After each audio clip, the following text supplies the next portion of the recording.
avec Yes. C'est notre moment. Dites oui aux actualités dans votre journal TV. Elmondes mety hoan'ny karazana fiara rehetra ary miantoka ny hatsarany. Elmondes hitanao ny vaovao. Vaolinna vaovao be. Vaolinna manolotra ho anao ny vaovao. Loto ny olanao, vaolinna ampiasaina.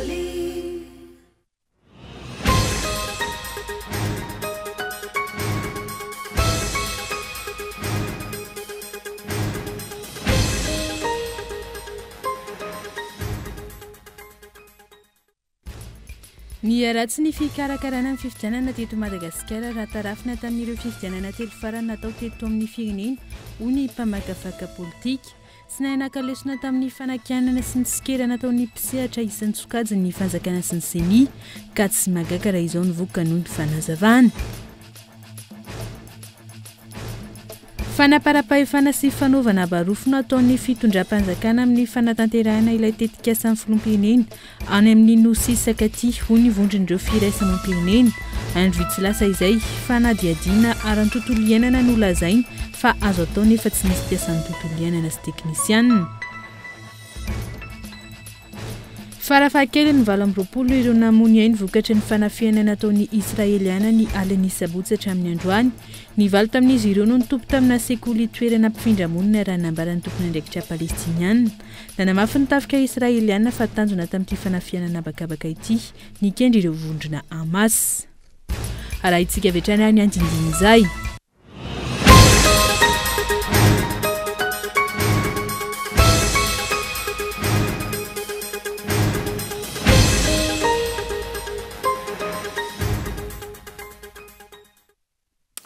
Alato faharoa amby roapolo ny volana Desambra taona 2024 falta fiaraka amin'andray ny tenako tompo lasy sy tompo vavy tonga sy eto amin'ny fampahalalam-baovao ny Kolo TV amin'ity alahady alina ity asaka ianao anaraka ireo vaovao ny songadina hatramin'ny farany vaovao ny fifidianana vetrano anomboantsika ny fampahalalam-baovao. Ny ratsy ny fikarakarana ny fifidianana teto Madagasikara raha tarafina tamin'ireo fifidianana telo farany natao teto amin'ny firenena ho ny mpamakafaka politika tsy nahanan-kalesona tamin'ny fanakianana sy ny tsikerana nataon'ireo mpisehatra isan'ny sokajy ny fanjakana sy ny seni ka tsy magaga raha izao nivoaka ho ny fanazavana manantanina ny korotana ateraka izay fifidianana izay Ivishar. Tsy misy voaja ny fenitra napetraka azon'ilay fifidianana marina sy mangarara rikeny rehetra. Raha ireo fifidianana teto amintsika nanomboka ny taona 2000 ny mpamakafaka politika. Raha ireo fifidianana telo farany nanomboka tamin'ny fifidianana filoham-pirenena, ny solombavam-bahoaka sy ny ben'ny tanàna. Tsy manam-piniavana akalesona tamin'ny tantara mpikarakara ny fifidianana, indrindra ny senisa mpitondra fanjakana. Amiko manokana zany ny aratsy izy taty aoriana satria raha nanomboka tamin'ny taona 2000 mihitsy ange le lesony ratsy ny anarana tamin'ity resaka hosoka sy indrindra fa tsy filaminana aorian'ny fifidianana ty. Na ny fiarakarana aza dia hitako hoe be dia be ny lesoko. Fa za moa zany efa nisy fotoana nanaovako antso mihitsy an'le hoe avereno any amin'ny ministère ny intérieur ny fikarakarana an'io fa le seni foanana. Namaly moa zany ny filoha lefitry ny seni tamin'izany fotoana zany Andriamatoa Mialatsiny ny filohan'ny lefitry ny seni Andriamatoa Thierry Rakotonarivo hoe zay tsy azo foanana raha tsy anova lalam-panorenana. Ka ny anazy zany le zavatra tsy hitondra fitondrina sy fiadanana ho an'ny vahoaka malagasy amin'izao fa fiainana mangirifiditra zany dia tokony handray lesona sy apiditra sosokevitra ihany hoe inona ny tena mahatsaratsara kokoa. Raha ho an'ireo fifidianana telo farany teto amin'ny firenena, isan'ny nampiasainy ihany tokony fitondrana tamin'ny alalan'ireo solon-tena-mpanjakana eny fotony, indrindra lehibe ny distrikany sy fokontany ampandaniana ny kandidam-panjakana. Trano izay mbola hitoy amin'ireo fifidianana rehetra raha tsy misy fanovana manomboka izao. Ny tena marina zany aleo olona tena voafidim-bahoaka avy aty fotony mihitsy nitondra ny firenena hitondra n'izay andraikitra rehetra na manomboka avy any fokontany azy. Satria za zao dia mahita mihitsy fa na ny chef district any amin'ny faritra rehetra any zany dia manao tery-be maika amin'ireny tery-be manta amin'ireny filoha fokontany ireny. Za zany azo lazaina hoe fifidianana chef fokontany io zany dia anisan'ny zava-dehibe ihany koa amin'ny fitantanana ny raharaha pirenena amin'ny fampandrosoana. Raha tsy ahivina, nandalo krizy post-elektorala na krizy taorian'ny fifidianana trano ny firenena nandritra ny fifidianana maro, taorian'ny niverenany fahaleovan-tena. Trano izay tsy nitondra soa ny firenena kanefa tsy mahay misoroka amin'ny ombizay ny fitondrana sy ny seni, izay tondron'ny maro tompon'antoka mitohy ny toe-draharaha politika manomboka izao. Mpisehatra politika rehetra hatramin'ny firaisamoam-pirenena, izay efa nialan'inona tamin'ny fitondrana tolo-kivitra natsarana ny zotra-pividianana saingy tsy nisy ny aino. Navoaka ny Senio Malariva ny voka mpifidianana Vonjimaiky ho an'ny ben'ny tanàna tao antsiranana ny candidat numéro 3 de Vouzara Jean-Luc Désiré izay efa ben'ny tanàna teo aloha no mbola voafidy indray tamin'ny tamazava 520 faingo 170 isanjato sy tany Bezara kolotevy antsiranana. Javouzara Jean-Luc Désiré candidat laharana fahatelo izay efa nitondra ny tanàna nantsiranana teo aloha no nahazo fandresena goavana tamin'ny fifidianana ben'ny tanàna farany teo. Araka ny voka mpifidianana Vonjimaiky, candidat laharana voalohany nahazo isa 220 faingo 770 isanjato, candidat laharana faharoa 120 faingo 350 isanjato, candidat laharana fahatelo 580 faingo 170 isanjato. Nateo aza ny sakasakana sy ny olana ny fanandrina taminy teo aloha ary nandritra ny fampelezan-kevitra dia mbola naneo ny fitokisany taminy ny vahoaka nantsiranana. Mahavarena ihany koa ny fahombiazan'ity kandidat ity satria tsy hita ny mponina nanandritra ny fampelezan-kevitra izy fa tao anatin'ny lahantsary tambazotra sosialy no tena nampahafantarany ireo tetikasany. Ya ny fandresegna aloha efa nampoizy satria ny filatsagna tao amin'ny liste numéro 3 zay tarity ny maire Javouzara dia etaetam-bahoaka ary fangatagna avy aty amin'ny vahoaka ifotony mba tsy lazagna hoe ny vahoaka nantsiragna ray manontolo ny mbola anohizany ny asanazy. Koa raha ny voka mpifidianana zao zegny hoe ny fandresegna ary tsara marigna fa ny fandresegna azo atao hoe mihezigneza satria raha amin'ny tanàn-dehibe ra Madagasikara mbola izy ny lohany tegna hoe efa nampoizy satria miainga avy aty amin'ny fotony tamin'ny vahoaka zegny no fanapa-kevitry nafane mbola nilatsaka ary nagnatevin-darana numéro 3. Manantena ny vahoaka fa hotohizany ben'ny tanàna voafidy ny tetikasa efa natombony tamin'ny fitantanany teo aloha ary isy ny fanatsarana lehibe ho an'ny tanàna. Na izany aza ny raharaha eo anivon'ny fitsarana dia mbola miteraka aiay ary mety anelingilina ny fahafany manatanteraka ny andraikiny ao anatin'ny telo taona ho avy araka ny didim-pitsarana navoaka ny Pakitana izay miely.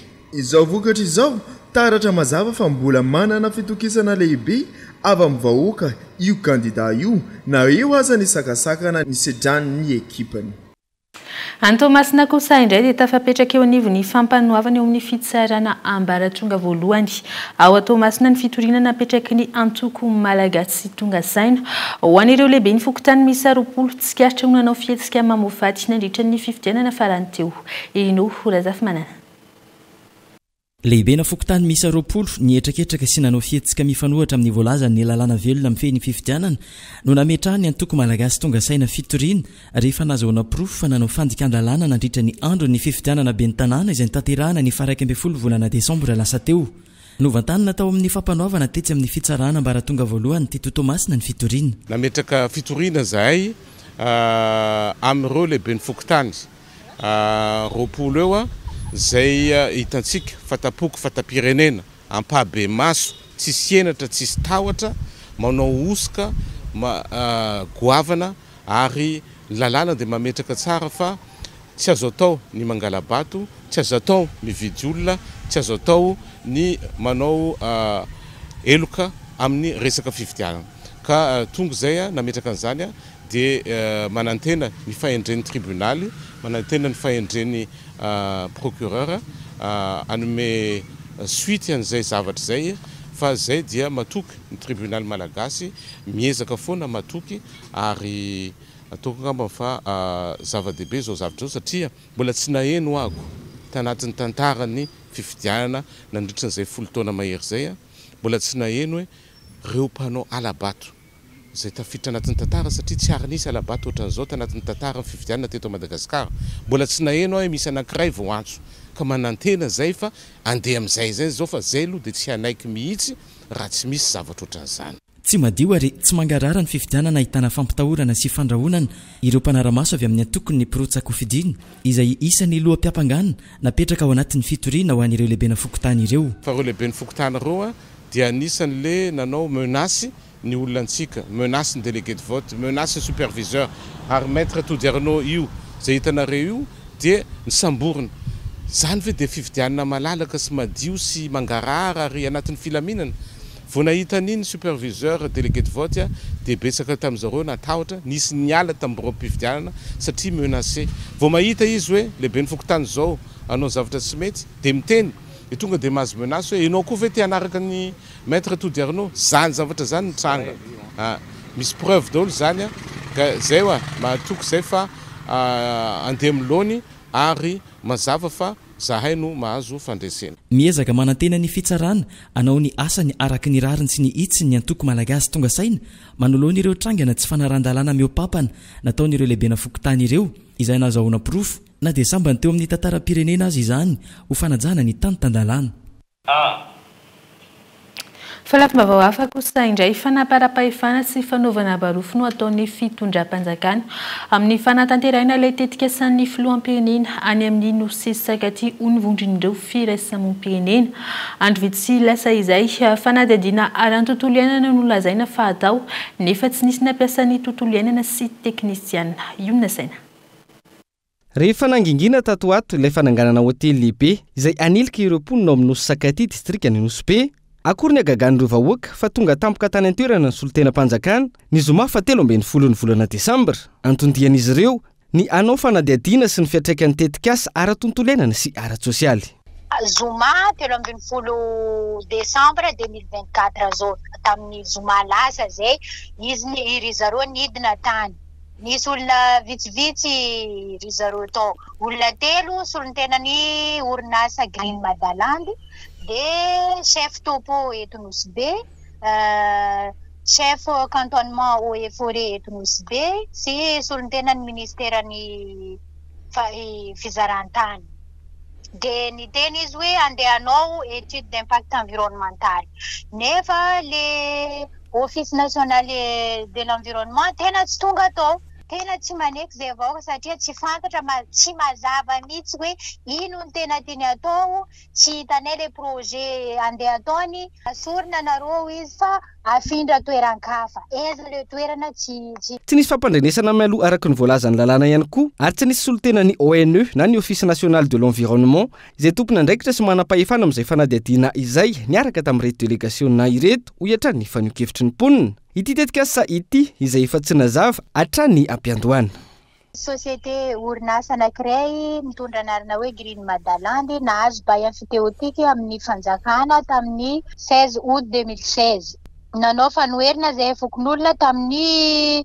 29 novembre 2019 nisy arrêté ministériel nanafoana zay bail zay nefa kosa taty afara tamin'ny taona 2023 nisy fiantsony préfet-nay eto Nosy be hoe andeha ty orinasa ty satria misy projet présidentiel andehanao hôtely ao Ampasilava Sakatia de tsy nekenay fokon'olona zay zavatra zay ankoatra izay voasikajo apak na aire du patrimoine autochtone et communautaire ny Nosy Sakaty raha iverenana orinasa tsy miankina ny voalaza fa anofany tany anaovana hôtely lehibe nitsipaka ireo vahoaka ka niantona teo ny rara ary nolazaina fa projet présidentiel indray taty aoriana iarahana miasa amin'ny orinasa Green Madaland tetikasan'ny filoham-pirenena izay manitsakitsaka ny zon'olombelona araka ny fanambarana iombonana nataon'ny vondron'ireo firaisamonim-pirenena toy ny collectif pour la défense des terres malgaches tany ny centre de recherche et d'appui pour les alternatives de développement océan Indien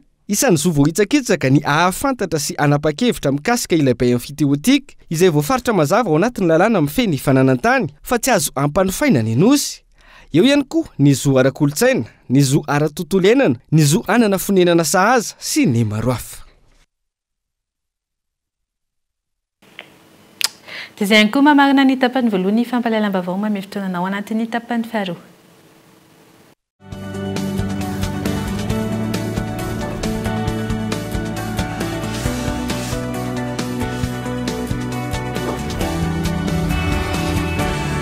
efa ela nanasako lamba fa ity vovon-tsavony Pauline ity afa mihitsy kely fotsiny ane dia efa ampy e way ary tena mandroatra be malefaka ery lambo tsy mila mikosika be akory sady tsy manimba tana Pauline 80 formule matanjaka miaro ny loko mampangirana sy manamanitra ny lambanao mandroatra be mahavita lamba betsaka sady manitra vaolina anitra vaovao floral sy exotique afaka nadivana fitaovana fa ihany koa toy ny fiara fitaratra loviatrika ro vaolina vaovao be floral exotique lavande original lotony olanao vaolina ampiasaina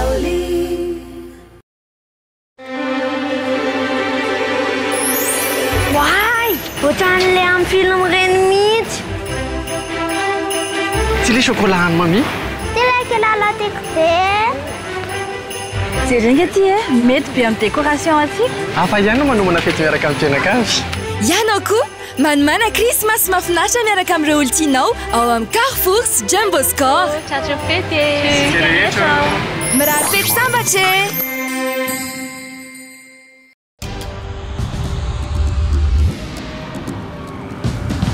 tsika miara-miketrika ilay ho avy mamiratra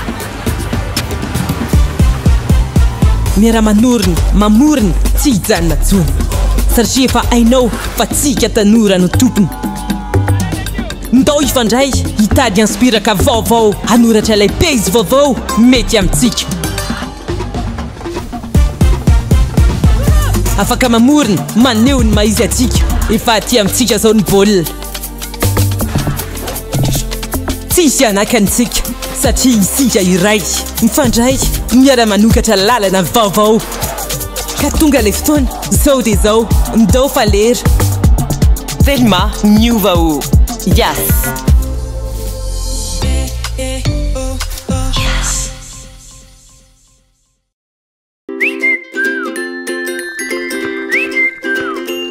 Vito dans une coupe de flash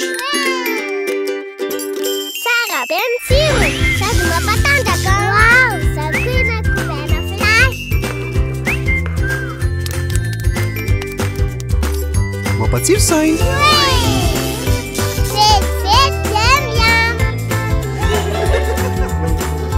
kobaina flash notovonan-tsoa misy vitamine 5 sira mineraly mifosa iray 5 vita ionio vokatra vavao nutrisance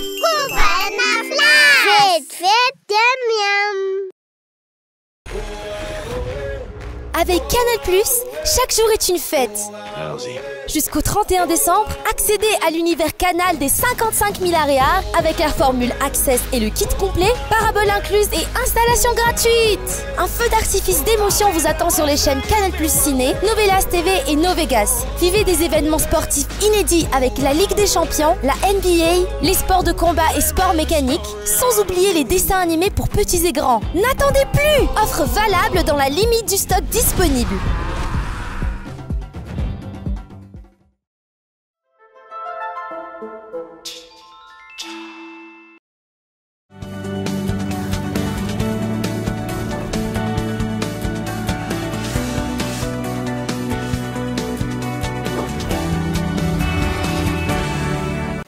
Tavavena sady atao amin'ny tapany faharoa ny fampalalam-baovao mamiagna ny arabatry ny kilasy tombovavy hanoizatsika izany notokanana ny zoma 20 desambra lasa teo tany Toamasina ny ivitoerana fikarakarana fiara fahatelo any Bosch Cité Motors eto Madagasikara ivitoerana rehetra dia rehetra afaka mandray ireo karazana fiara rehetra ho karakaraina sy ampiratiana ireo fiara azo isafidianana tafiditra anatin'ny tolotra omeny Cité Motors ho an'ny mpanjifa any Toamasina.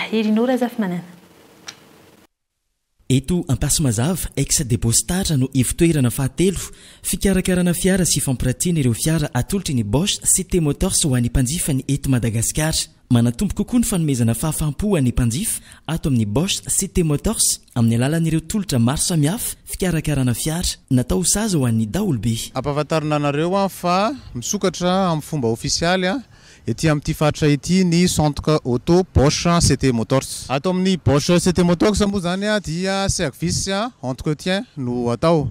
Zany hoe manao ny service rehetrarehetra izahay momba an'ireo fiara izay misy eto Madagasikara, mandray ny karazana marka rehetra ho an'ny fiara rehetra ary koa manaraka mifenitra iraisam-pirenena amin'ny fanaovana fiara. Ny mampiavaka anay amin'ny rehetra moa zany dia ny Bosch Cité Motors ilay izy qualité nefa ambany ny vidiny izay ataonay eto ary koa ireo service dia personnalisé avokoa, zany hoe ianareo client dia afaka mijery ny fiara zay amboarinareo ato ary atao zay afapo anareo. Amin'izao fisokafan'ny Bosch Cité Motors izao dia maro ireo tolotra zay afaka omenay anareo.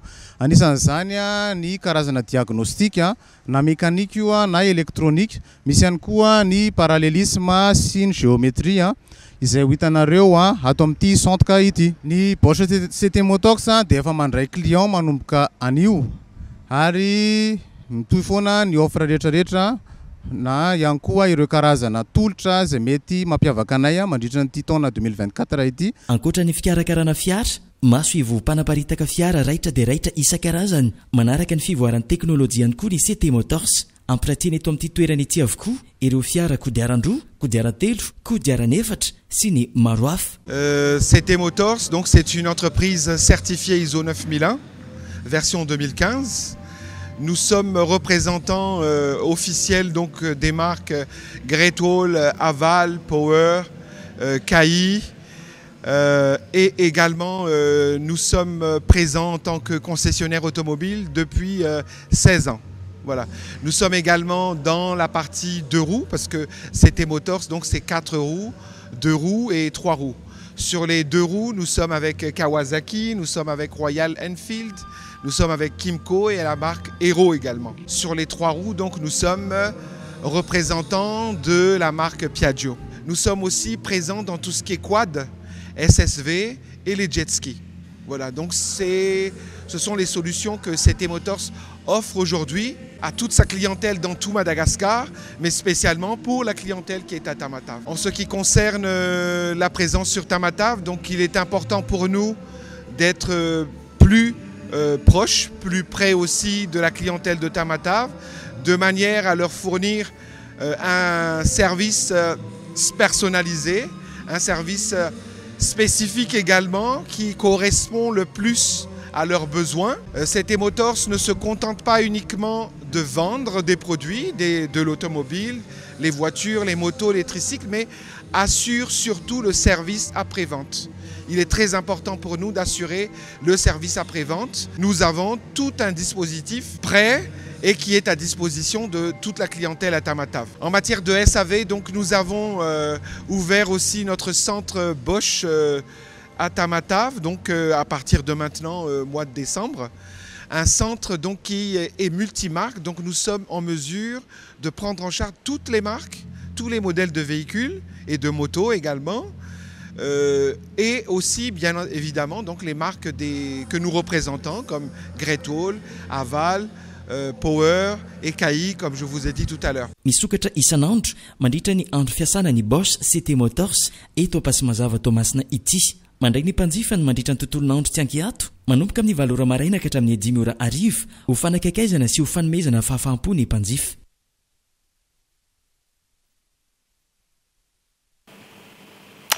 Nazo ny mari-pankasitrahana iraisam-pirenena momba ny fitantanana ny maha-olona ny eo anivon'ny orinasa IAS Madagasikara. Maro ny ezaka natao hatongavana tamin'izany raha ny fanazavana izay taratry ny fiara-miasa ny ratsy mangaika rehetra teo anivon'ny orinasa. Ilarina Soniana. Isan'ireo orinasa mitsinjo ny maha-olona manoloana ireo mpiasa ao aminy IAS Madagasikara, nisongadina ny momba ny fahasalamana, ny tontolo iainana ary ny fiarovana ireo mpiasa. Antonazo ny IAS Madagasikara ny mari-pankasitrahana iraisam-pirenena momba izany.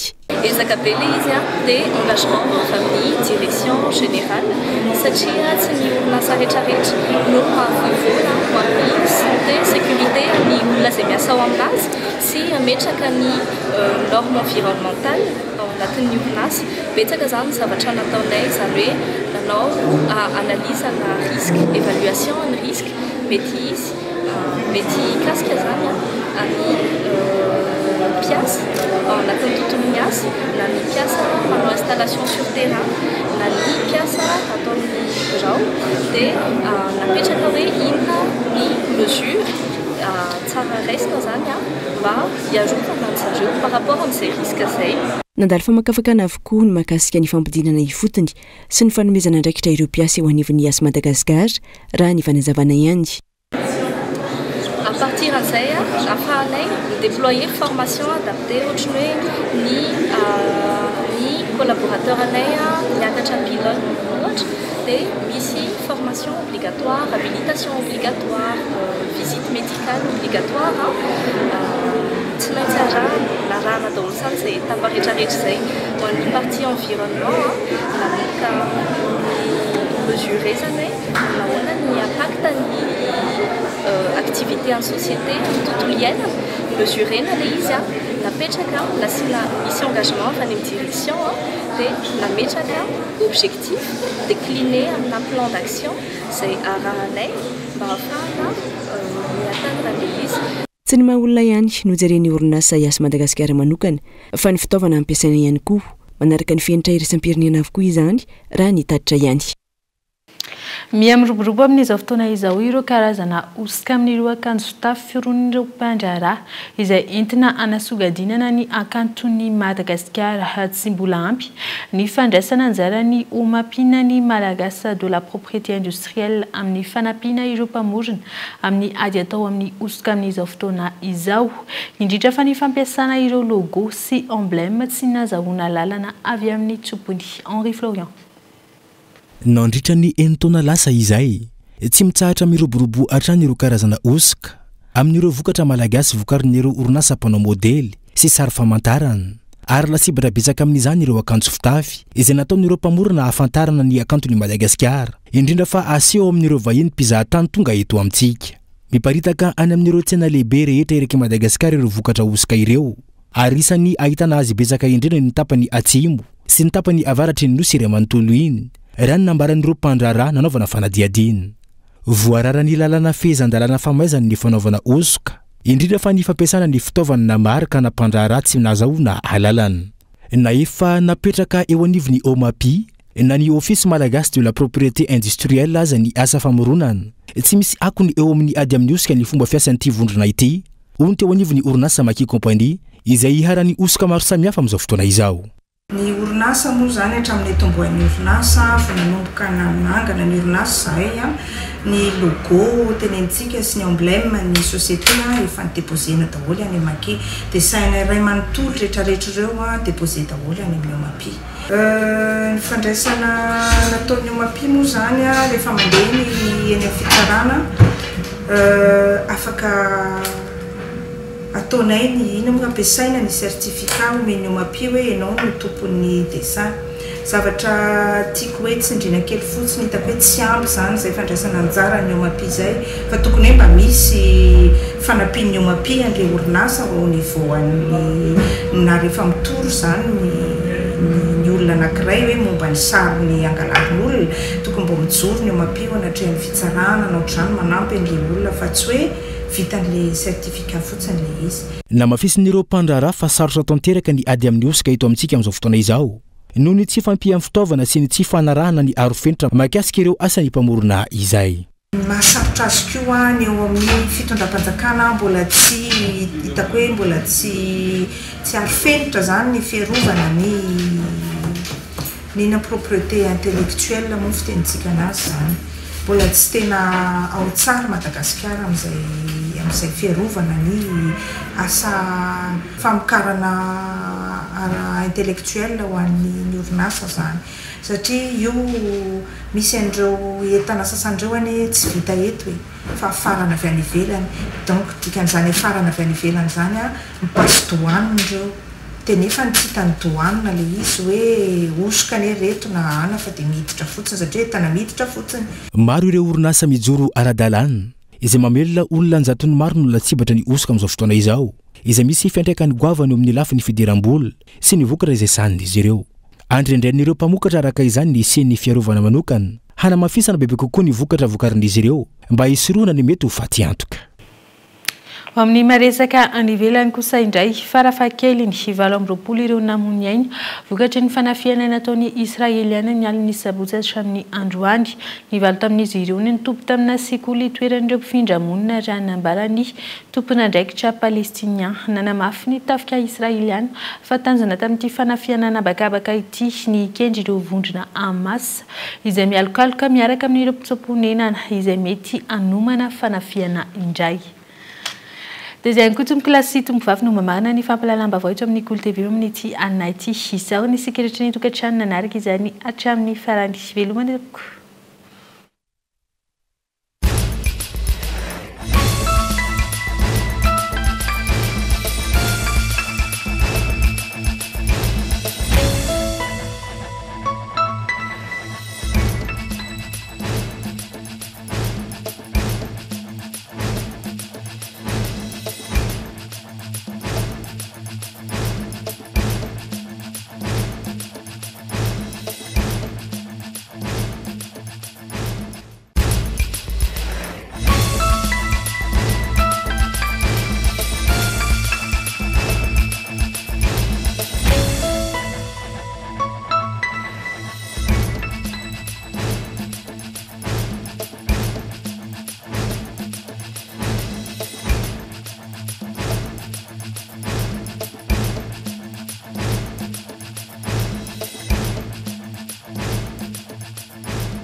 Vaolinna vaovao be. Vaolinna nanolotra ho anao teo ny vaovao. Loto ny olanao, vaolinna ampiasaina.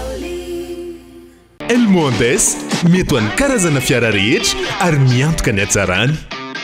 Elmondes il a présenté ny vaovao. Avec Yes.